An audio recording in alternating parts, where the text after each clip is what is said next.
Bismillahirrahmanirrahim. Alhamdulillah. Wassalatu wassalamu ala Rasulillah Sayyidina Muhammad an-Nabiyil Karim wa ala alihi wa sahbihi ajma'in. Amma ba'du fa inna asdaqal hadithi kitabullah wa khairal hadi hadi Muhammadin sallallahu alaihi wa alihi wa sallam. Wa syarrul umuri muhdatsatuha wa kullu muhdatsatin bid'ah wa kullu bid'atin dhalalatun wa kullu dhalalatin finnar atau kama qala sallallahu alaihi wa alihi wasallam. Tuan-tuan, puan-puan yang berbahagia, assalamualaikum warahmatullahi taala wabarakatuh. Segala puji bagi Allah Subhanahu wa taala yang sudi mempertemukan kita kembali dalam kajian ilmu pengetahuan melalui kitab Ihya Ulumiddin lil Imam Abi Hamid Muhammad ibn Muhammad Al-Ghazali. Mudah-mudahan kajian ini dapat mendekatkan diri kita kepada Allah Subhanahu wa taala.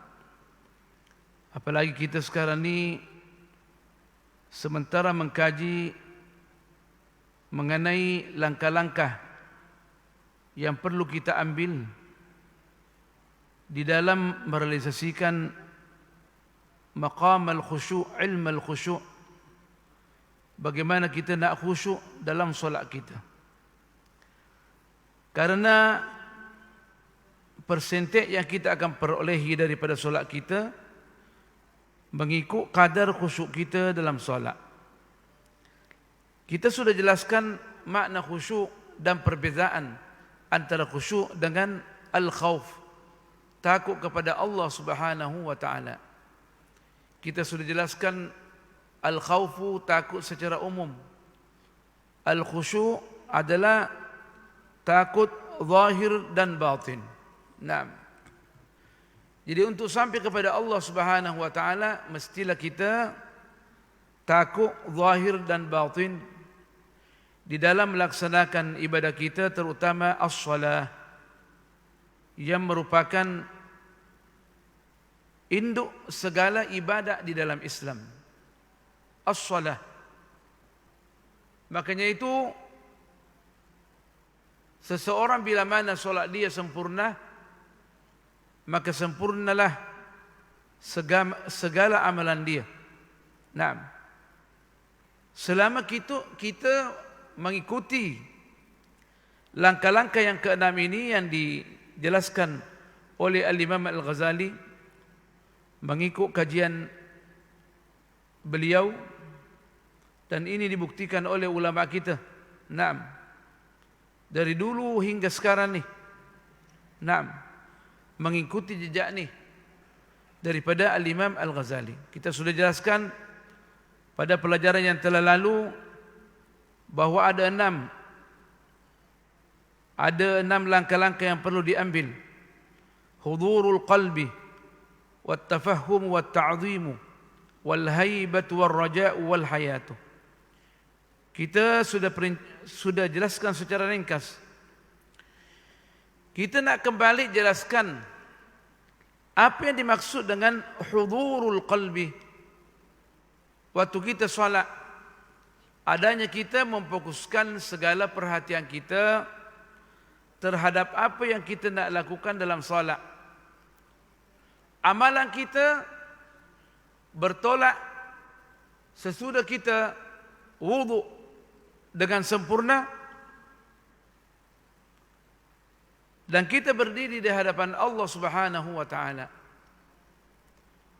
dengan membaca wirid kita, terutamanya membaca qul a'udzu birabbin nas. Kita disunatkan waktu nak menghadap Allah Subhanahu wa taala dalam solat kita, solat sunat apalagi solat wajib, bacalah qul a'udzu birabbin nas sekali. Qul a'udzu birabbin nas, katakanlah wahai nabi yang mulia, qul a'udzu birabbin nas, aku berlindung kepada Tuhan yang telah menciptakan manusia. Naam. Qul a'udzu birabbin nas malikin nas, yang menguasai manusia. Dia menguasai sebab dia menciptakan kita. Dia memprogram kita. Dia tahu denyutan hati kita, lintasan hati kita. Sebelum kita bergerak, dia sudah tahu. Naam. Ilahin nas, Tuhan semua manusia. Semua kita diciptakan daripada Allah Subhanahu wa taala. Qul a'udzu birabbin nas, malikin nas, ilahin nas. Berlindung dari mana? Min syarril waswasil khannas. Daripada kejahatan jin yang meniupkan di dalam hati kita, menghembuskan di dalam hati kita, supaya kita tidak konsentrasi terhadap apa yang kita lakukan dalam solat. Terutama akhir zaman ni, dikatakan dalam riwayat, kita tengok orang salat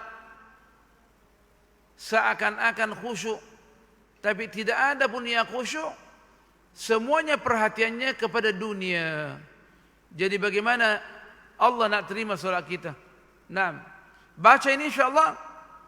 Qul a'udzu birabbin nas, malikin nas, ilahin nas, min syarril waswasil khannas.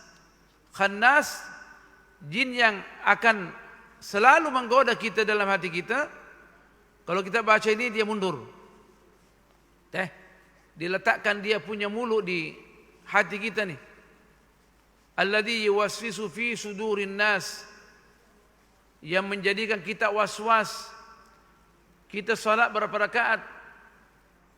6, 3 rakaat ke wala 2 rakaat? 6. Kita jauh daripada matlamat salat kita. Min syarril waswasil khannas alladhi yuwaswisu fi sudurin nas minal jinnati wan nas. Daripada jin dan manusia. Sebab juga manusia mempunyai peranan di dalam mengacaukan kita waktu kita salat. Naam. Meskipun kita tengok tak ada manusia, tapi dia mengacaukan kita. Naam. Kemungkinan kita sebelum salat kita berbincang dengan dia. Kita mengumpat bersama dengan dia. Umpatan itu terbawa kepada solat kita. Naam. Kita membayangkan dia sehingga kita tak boleh solat dengan khusyuk. Naam. Makanya itu kita ditegaskan membaca Qul a'udzu birabbin nas. Baca saja, Allah akan tolong insya-Allah. Naam.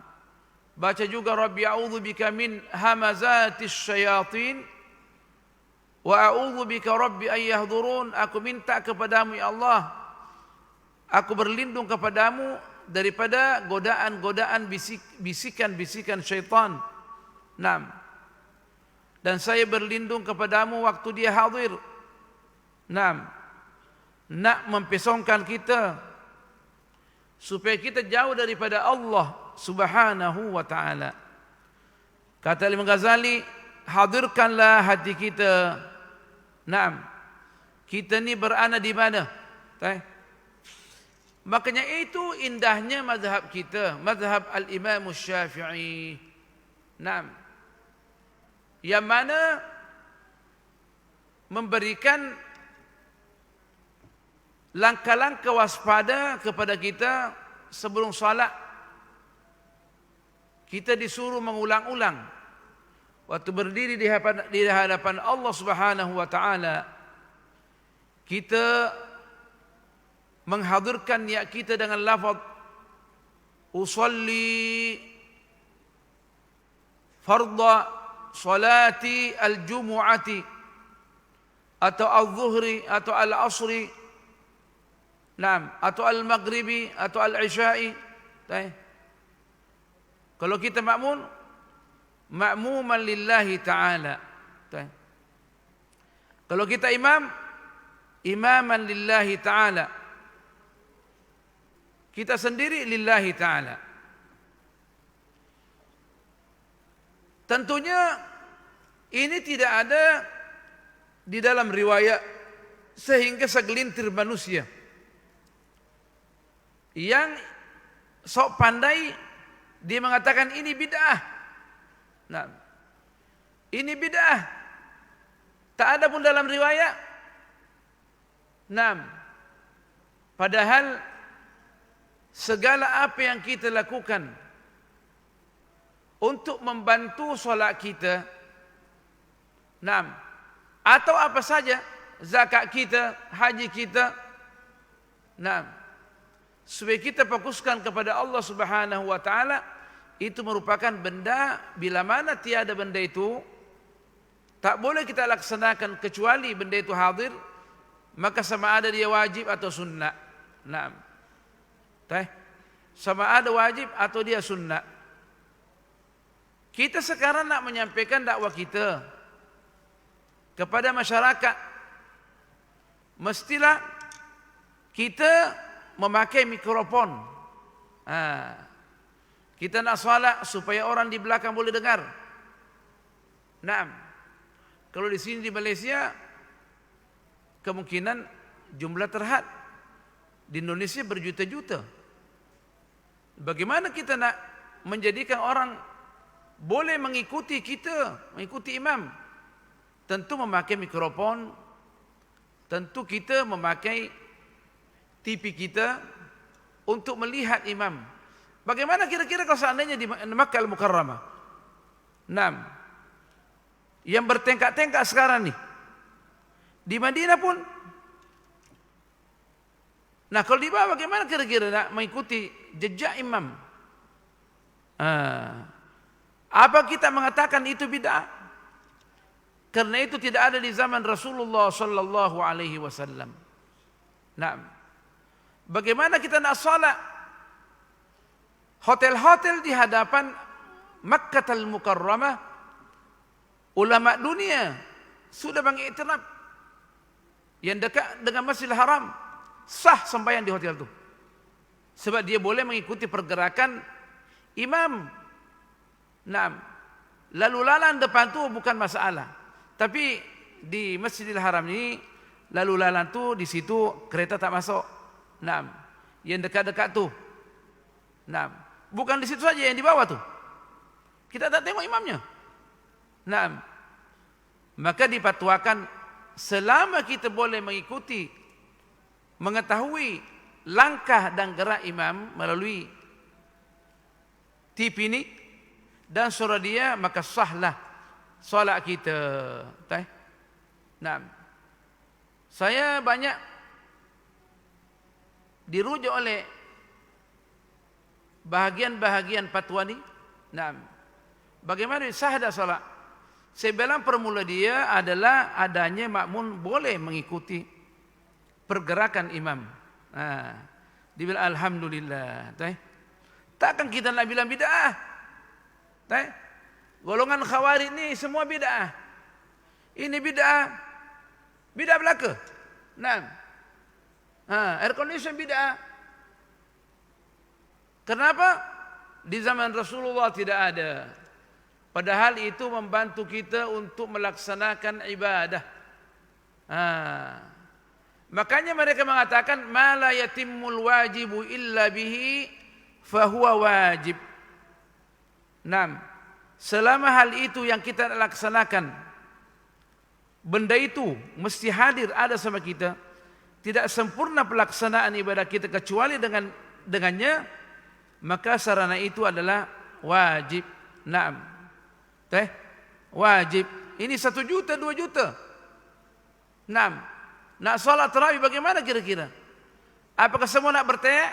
Jadi kita mesti pandai-pandai mengatasi situasi dan saya minta orang alim saja yang berfatwa. Bukan orang alim tak usah berfatwa. Nah, kalau tak pandai membaca kaidah usul fikih dan qawaid fikih, tak usah berfatwa. Sebab akan mengacaukan masyarakat. Sekali bid'ah, sekali kafir. Innalillah. Nah, jadi kita, kata Imam Ghazali, hudurul qalbi. Wajibnya kita menghadirkan hati kita. Bagaimana nak menghadirkan hati kita? Ya hujjatul Islam. Adanya waktu kita masuk di masjid. Semua aktiviti kita di luar kita mesti hentikan. Saya tak tahu, saya punya handphone sudah tutup kah? Sudah tutup, alhamdulillah. Nah, mesti kita tutup. Aktiviti kita blok belaka.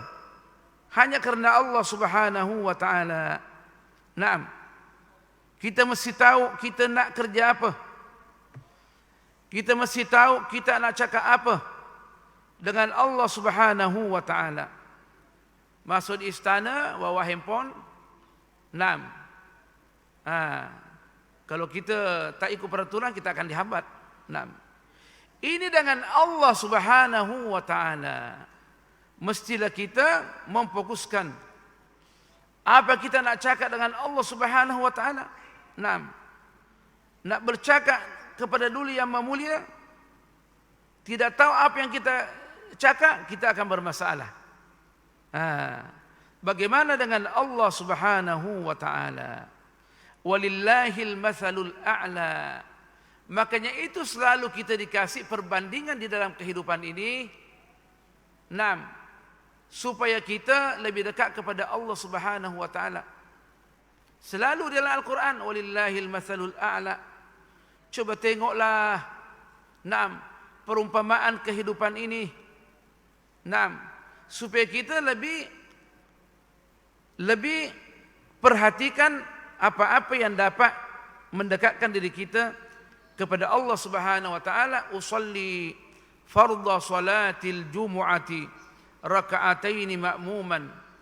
Waktu kita nak angkat tangan kita ingat apa yang kita katakan tadi. Barulah kita takbiratul ihram. Allahu akbar, kita menghadirkan niat kita antara alif Allah dan ra akbar. Allahu akbar. Kita mengatakan ini sembahyang Jumat ya Allah, ini sembahyang zuhur, ini sembahyang asar. Kata ulama kita, kalau dia tak hadirkan niat dia, maka batal solat dia. Sebab as-salatu nam muftatahatun bitakbiri makrunan bin niyati. Dimulai dengan takbir ihram, dengan diiringi dengan niat. Wa mukhtatamatun, dan diakhiri dengan at-taslim. Dalam mazhab kita mesti ada niat. Tetapi kita sudah nak salam tu niat adalah itu otomatis tu. Nah, jadi hudurul qalbi. Kita mesti memfokuskan hati kita, perhatian kita kepada apa yang kita nak katakan di hadapan Allah Subhanahu wa taala. Naam. Lepas tu kita berusaha mengetahui segala apa yang kita nak baca di dalam solat kita.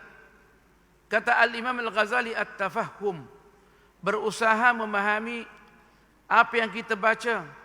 Naam. Kita berusaha nak memahami apa itu Allahu Akbar, Allah Maha Besar. Berarti semua selain daripada Allah Subhanahu wa taala semua kecil. Kecil belaka. Tidak ada arti di sisi Allah Subhanahu wa taala. Sebab Allahu Akbar. Al-Imam Sya'rani mengatakan, beliau mengatakan ini imam besar daripada Ahlus Sunnah wal Jamaah dan mazhab Syafi'i.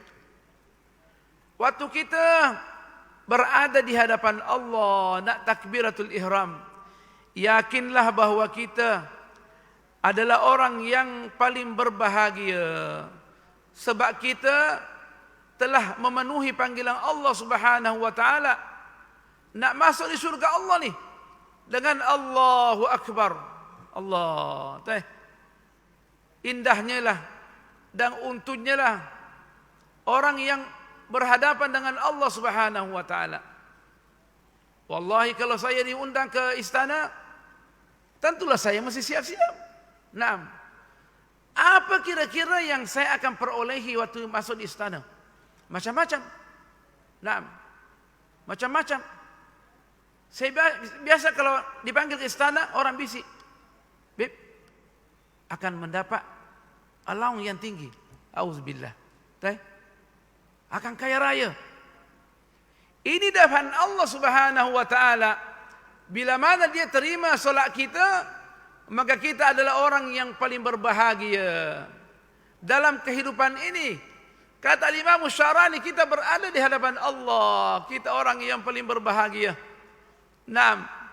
Sebab Allah menetapkan solat as-solat ini li dzikri, kata Allah Subhanahu wa taala, untuk mengingat Allah Subhanahu wa taala. Tapi mesti faham apa yang kita baca. Allahu Akbar. Naam.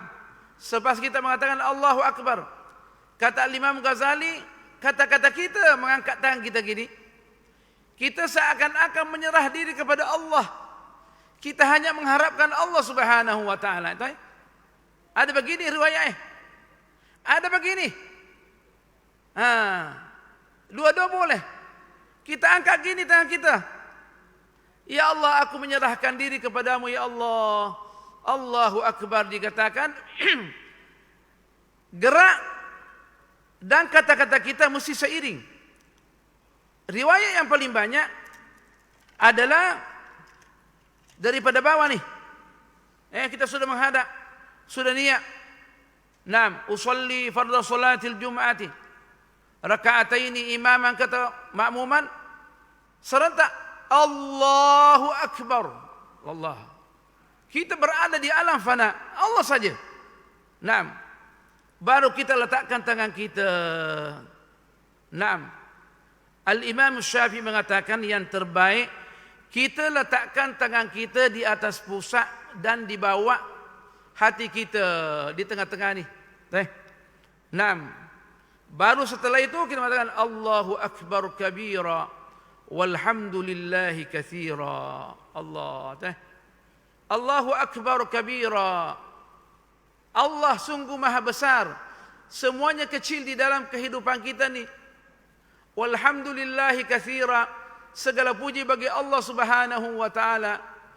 Boleh menarik saya masuk di masjid ni, sehingga saya boleh salat. Allah, indahnya lah. Berapa banyak orang di luar, kita sekarang ni ada di masjid pada hari Jumaat ni, sujud kepada manusia, sujud kepada syahwat. Allah. Tapi Allah mencintai kita, dia tarik kita masuk di masjid untuk salat. Satu salat tu bila mana kita khusyuk, meskipun 2 rakaat dengan penuh khusyuk, boleh mengalahkan 1000 rakaat. Kita sudah jelaskan ni, bahwa akhir ayat yang turun di Arafah. Naam. Al-yawma akmaltu lakum dinakum wa atmamtu alaikum ni'mati wa raditu lakumul islama dina. Pada hari ini aku sempurnakan agamamu. Wahai hamba-hamba aku, pada hari ini aku sempurnakan al-yawma akmaltu lakum dinakum, agama kamu. Nah, itu terjemahan. Kita kembali ke tafsir Indonesia, Departemen Agama atau Bimbingan Rahman. Pada hari ini aku sempurnakan agamamu. Wa atmamtu lakum ni'mati, dan aku diterjemahkan mencukupkan. Sebenarnya di dalam bahasa Arab akmaltu wa atmamtu adalah semuanya menyempurnakan. Kalau kita tengok konsep bahasa Arab, apa perbedaannya? Perbedaannya yang pertama, al-yauma akmaltu lakum dinakum. Dia menceritakan tentang quality. Quality agama nih yang diturunkan kepada kita melalui Jibril, melalui Rasulullah sallallahu alaihi wasallam. Naam. Berkualiti agama kita nih. Al-yauma akmaltu lakum dinakum wa atmamtu alaikum ni'mati. Dan aku menyempurnakan kepada kamu nikmat aku. Berapa banyak nikmat yang Allah anugerahkan kepada kita. Nikmat yang paling besar boleh menghadap sama Allah Subhanahu wa taala yang merupakan jalan untuk mendapatkan kebahagiaan dunia akhirat. Sekali kita takbir, mendapatkan pahala antara langit dan bumi. Di dalam hadis sahih, kita mengatakan subhanallah, kita mendapat kekayaan. Allah menyimpangkan untuk kita, untuk saham kita nih, antara langit dan bumi sekali ucap aja. Apalagi dalam salat, mengucapkan alhamdulillah juga antara langit dan bumi. Ini Allahu Akbar. Kata Imam Izzuddin Abdul Salam, subhanallah yang mana meliputi antara langit dan bumi. Walhamdulillah merupakan akidah kita, yaitu la ilaha illallah. Kita tak boleh hitung nikmat ni. Ada lagi nikmat yang luar biasa. Apa itu? Yang meliputi subhanallah walhamdulillah wa la ilaha illallah. Apa itu? Allahu Akbar. Kata Izzuddin Abdul Salam, kita tak boleh hitung berapa banyaknya kita memperolehi nikmat di sisi Allah Subhanahu wa taala waktu mengucapkan Allahu Akbar. Allah sudah terima kita. Kita ulang lagi, Allahu Akbar kabira. Allah sungguh maha besar, kabira. Naam, yang lainnya kecil. Naam, walhamdulillahi katsira. Segala puji bagi Allah yang mana nikmatnya yang dilimpahkan kepada kita tidak terhitung. Allahu Akbar. Bukankah begitu? Nikmat yang Allah. Makanya itu tuan-tuan puan-puan, orang yang beriman ini orang yang paling berbahagia. Nah, kenapa? Karena amalan dia yang sedikit itu dengan kata-kata yang diulangi dalam salat Allah dijamin oleh Allah Subhanahu wa taala. Ikut saja. Dalam satu riwayat ada orang yang dihempaskan di satu pulau, nah, dan dia tak boleh keluar. Tapi Allah memberikan sumber air sehingga boleh berada di pulau itu. Dia menyembah Allah Subhanahu wa taala. Dia khidmat saja kepada Allah dan diminta kepada Allah supaya dia boleh mati waktu dia sujud. Ini riwayat yang mu'tamad ni. Maka diterima doa dia. Allah Subhanahu wa taala nanti pada mahsyar ditimbang amalan dia. Masuk syurga dengan rahmat aku. Dia kata tak, saya akan masuk syurga dengan amal aku. Aku sembah Kau ya Allah dengan usaha saya. Kata Allah, ya malaikati, hitung nikmat yang aku limpahkan kepada dia. Hitung nikmat mata. Cek mata dia dari lahir sampai dia menghembuskan nafasnya. Nikmat mata tak boleh kita bayar. Kita tak boleh bayar. Tapi apa yang Allah ajarkan kepada kita, semua itu boleh meliputi dengan kata-kata Allahu Akbar. Kita mengatakan subhanallah, kaya raya dah kita. Alhamdulillah, kaya raya dah.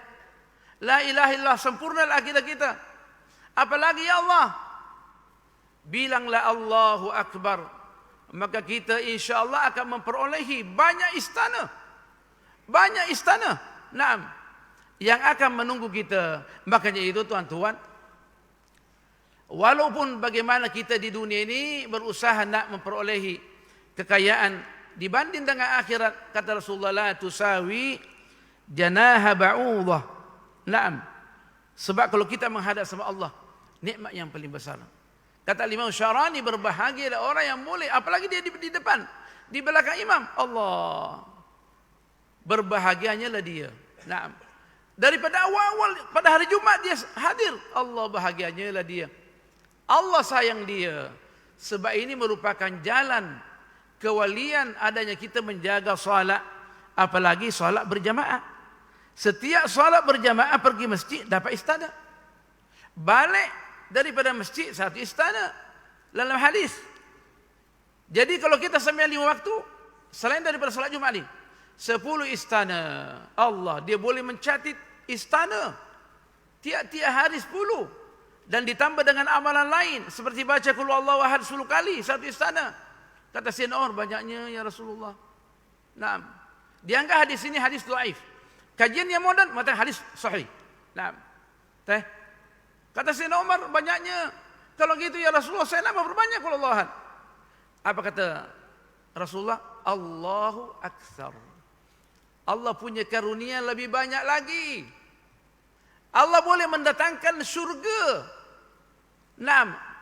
Istana di tingkat yang 7 bersama Rasulullah. Berapa banyak kita punya langkah kita kepada masjid. Dikatakan dalam riwayat, first time lelaki ni, kalau orang yang masuk syurga ni, first time. Naam, daripada istana yang banyak ni, diberikan 70 bidadari. Allah. 4 isteri sendirian, cantik sudah lumayan dah. Naam. Ini 70 bidadari. Naam. Itu hanya angka. Kata ulama, itu hanya menunjukkan banyak. Tapi boleh enggak orang memperolehi 1 juta bidadari? Takkan orang yang daripada awal dia solat di masjid, kalau seandainya dia punya istana 1000, takkan kosong dia punya istana. Bidadari, orang-orang perempuan yang beriman yang meninggal tak punya suami yang lebih cantik daripada bidadari. Untuk siapa kira-kira itu semua? Adalah untuk orang-orang yang taat kepada Allah Subhanahu wa taala, terutama yang senantiasa melaksanakan salat, menjaga salatnya dengan penuh khusyuk, ikut rukun-rukun dia dan syarat-syarat dia dan adab dia. Allah datang ke masjid, bukan saja dia pakai pakaian putih, pakai serban, dia pakai syal, ikut Rasulullah sallallahu alaihi wasallam, banyaknya pahala dia. Pakai siwak lagi, pakai minyak wangi lagi, Allahu akbar, banyaknya lah pahala dia. Naam, di sisi Allah Subhanahu wa taala. Tapi dengan syarat, kata Imam Ghazali, mestilah kita faham apa yang kita katakan dalam salat. Allahu akbar kabira walhamdulillahi katsira wa subhanallahi bukratan wa asila. Allah. Dan maha suci Allah pagi dan petang. Sebagian ulama mengatakan, waktu kita sudah salat jangan lupa amalkan wirid ini. Naam. Dan tambah ada syafi'i wal witri wa kalimatillahi at-tammati thayyibat. Minta Allah akan kabulkan. Maka dikatakan dia merupakan kunci untuk menjadi jutawan di dunia dan jutawan di akhirat. Minta Allahumma inni setelah baca ni. Naam. Allahumma inni as'aluka min fadlika. Aku minta daripada keutamamu ya Allah rezeki di dunia ni. Naam. Wa rahmatika, dan rahmatmu di akhirat. Fa innahuma, karena karuniamu di dunia ini dan rahmatmu di akhirat, tidak ada yang memilikinya kedua ini illa anta ya arhamar rahimin. Insyaallah diterima. Terutama waktu kita salat tahajud sebelum subuh. Ada ulama mengatakan, ucapkanlah kata-kata ini 25 kali. InsyaAllah kita tengok dia punya hasil. InsyaAllah. Menurut saya sendiri tengok berkahnya. Naam. Berkahnya wirid ini yang kita baca dalam salat tu. Allahu akbar kabira walhamdulillahi katsira wa subhanallahi bukratan wa asila. Itu ulama menasihatkan kita paham atau tidak paham. Bagaimana kira kalau kita paham? Kita paham makna dia, kita solat tahajud dan kita paham makna dia, tentu Allah mengatakan, mintalah apa yang nak diminta, saya akan kabulkan. Kan begitu? Orang yang bangun di sepertiga akhir malam ni, nah, kerja apa? salat kepada Allah dengan mengucapkan seperti kata-kata ini, mintalah apa yang nak diminta, terutamanya waktu kita sujud. 6. Sebagian ulama mengatakan akhir sujud kita ucapkan la ilaha illa ant, tapi mesti mengerti maknanya. Subhanaka inni kuntu minadh dhalimin. Ada seorang wali itu didatangi oleh Rasulullah. Dia kata baca 40 kali. Pada akhir sujud kita tuh. InsyaAllah hajat kita akan dimakbulkan. Allahu Akbar. Sudah buktikan ke? Lebih dari itu kita buktikan. InsyaAllah kita akan sambung lagi. Apa yang dimaksud dengan at-tafahum? Habis dah. 5 yang ada. Apa artinya at-tafahum? Dan bagaimana dia punya fungsi untuk menjadikan kita disayang oleh Allah Subhanahu wa taala dan disayang oleh makhluknya. Karena kalau Allah menyayangi kita, dia suruh Jibril, ya Jibril, aku sayang si fulan. Bilang kepada penduduk bumi, sayanglah dia, maka semua orang akan sayang dia. Sebab apa? Dia menjaga solat dia, dilaksanakan dengan penuh khusyuk, dan dia merupakan induk segala ibadah. Kalau dia baik, maka semua amalan kita akan baik. Makanya itu perlu kita mengkaji firman Allah Subhanahu wa taala, inna salata tanha. Fungsi daripada salat ni yang kita adakan secara khusyuk mengikut 6 langkah yang telah dikaji oleh Al-Imam Ghazali. Inna salata tanha 'anil fahsya'i wal munkar. Sesungguhnya solat itu, solat yang sempurna ni, yang penuh dengan khusyuk, mencegah kita daripada berbuat benda-benda yang keji. Yang keji ini yang berkaitan dengan dosa besar biasanya. Wal munkar, dan segala perbuatan yang munkar kita akan dijaga sehingga kita dekat kepada Allah Subhanahu wa taala, menjadikan solat kita dapat membela kita di kubur. Di kubur, waktu kita bangun di padang mahsyar, di mana matahari sejengkal. Dan kita akan duduk di padang mahsyar bila mana Allah tak menerima solat kita selama 18 bilion tahun. 50,000 sana. Itu di akhirat. Tapi di dunia setelah kita hitung, anda hitung-hitung tadi malam, 18 bilion tahun kita di padang mahsyar. Kalau seandainya Allah tak menerima solat kita, akan kepanasan.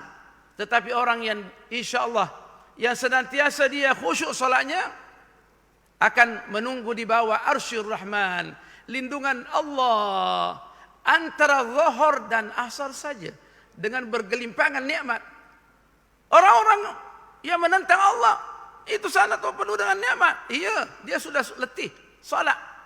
Dia bergelimpangan dengan nikmat di bawah Arsyur Rahman. Hanya antara zuhur dan asar saja menunggu di padang mahsyar, yang lainnya 18 bilion tahun. Itu nas Al-Quran, 18 bilion tahun. Jadi mudah-mudahan kita senantiasa dijaga solat kita oleh Allah Subhanahu wa taala, supaya kita menjadi orang-orang pilihan Allah Subhanahu wa taala. Subhanakallah bihamdik, nashhadu an la ilaha illa ant, nastaghfiruka wa natubu ilaik. Bismillahirrahmanirrahim. Wal 'ashr, innal insana lafi khusr, illa alladhina amanu wa 'amilus shalihat wa tawasaw bil haqqi wa tawasaw bis sabr. Bismillahirrahmanirrahim. Alhamdulillah wassalatu wassalamu ala Rasulillah Sayyidina Muhammadin an-nabiyil karim wa ala alihi wa sahbihi ajma'in. Allahumma 'allimna ma yanfa'una wa zidna 'ilma.